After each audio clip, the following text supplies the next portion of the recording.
There was a recent survey your company ran through Atomic Research around non-commercial drivers, the everyday drivers, and it highlighted that nearly half, or about 47%, classify themselves as a multitasking driver.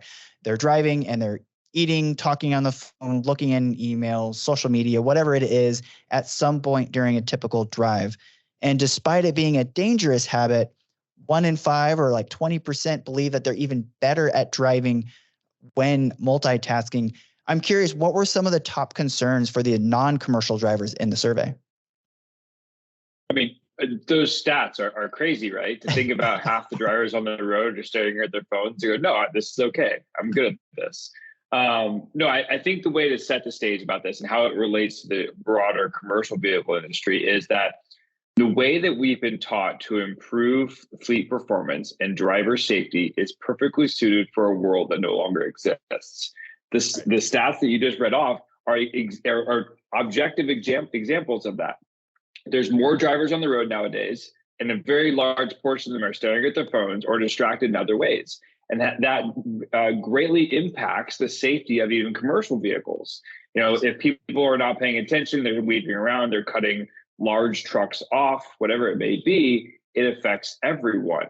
Now, when it comes to improving safety for the commercial drivers themselves, there has to be a very high impact and innovative tech system nowadays that allows that actually to happen. And that's exactly what Netrodyne is doing. Is we have sort of taken this new world, this new way of creating safer roads for both commercial drivers and sort of tangentially through commercial or consumer drivers by adding high innovation into the commercial vehicle, allowing for real-time in-cab coaching, alerts, making sure drivers can know exactly what's going on the road around them. And I was curious because one of the things that the survey mentioned was sort of where is distracted driving happening for sort of everyday drivers and when is it not?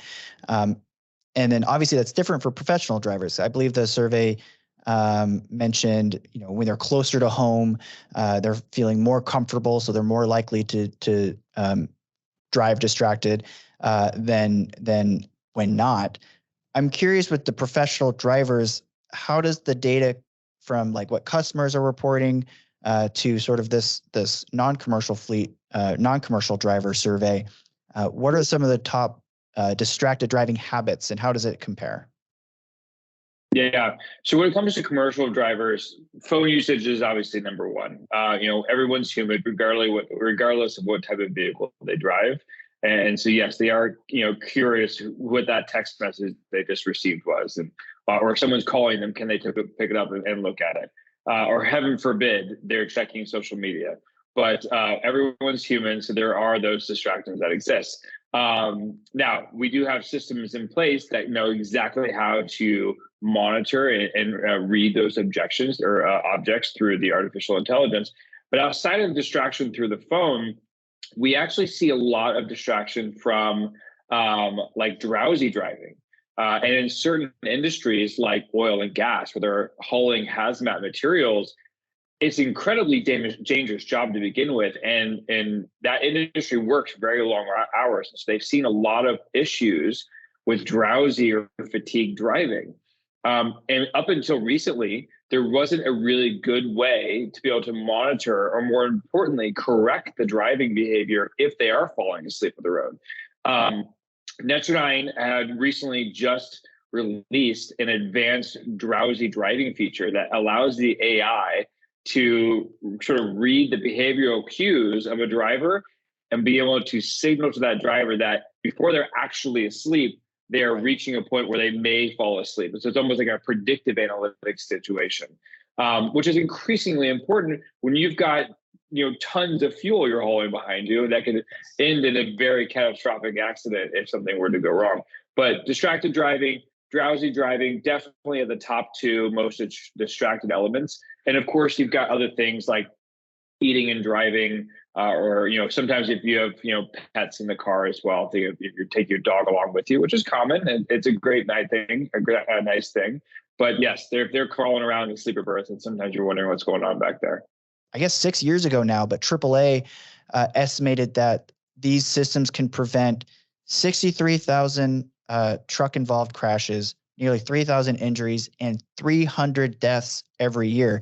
And I bring up the 300 deaths every year with this survey because ELDs, when they were basically forced and implemented around that same time, they were excited to say that it would prevent 26 deaths every year.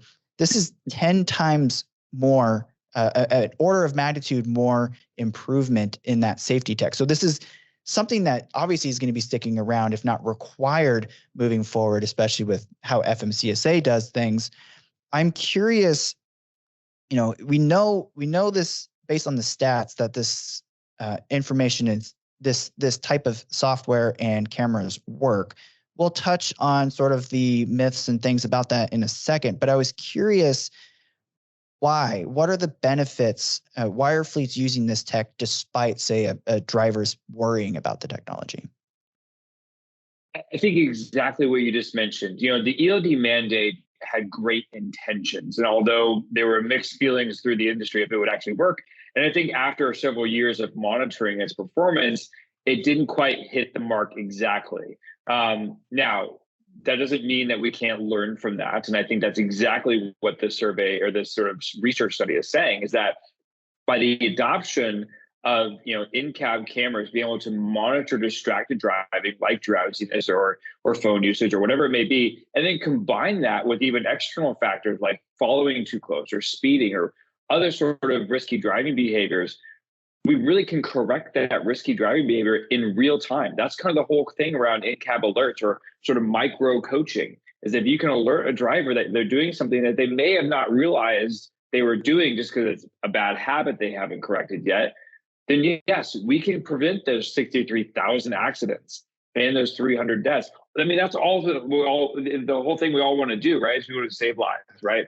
Exactly. How do we actually do that? Well, the statistics say right there, as you just said, that by using or adopting, in-cab cameras, we can make a significant impact on that.